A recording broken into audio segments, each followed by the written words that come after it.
বৃদ্ধ বয়সে সন্তানের পাশেই থাকতে চান বাবা মা, তবে সবারই সৌভাগ্য হয় না। ভাগ্য বিড়ম্বিত এমন অনেক মানুষের শেষ ঠিকানা হয় বৃদ্ধাশ্রম। রাজধানীর উত্তরখানের আপন নিবাস বৃদ্ধাশ্রমে আছেন অসহায় ৩০ নারী।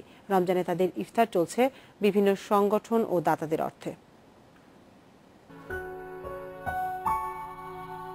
৪০ বছর আগে ঢাকার এক স্বনামধন্য পরিবারে বিয়ে হয়েছিল মনোয়ারা বেগমের।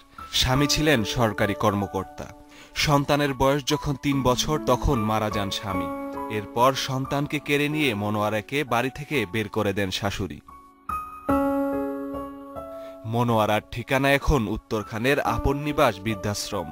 স্বজনেরা কোনো খোঁজ নেন না। তারপরেও রমজানে এই বৃদ্ধার ইচ্ছে করে পরিবারের সঙ্গে ইফতার করতে।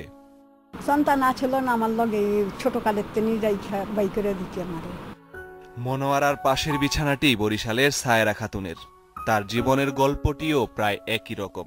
ফেলে আসা দিনগুলো মনে করতে চান না এই বৃদ্ধা। দিনভর রোজা শেষে ইফতার আয়োজন নিয়ে বিশেষ আগ্রহ নেই তার।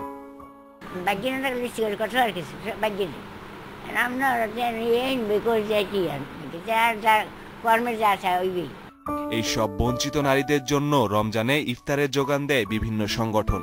শিক্ষার্থী সহ বিত্তবানেরাও আসেন ইফতার সামগ্রী নিয়ে।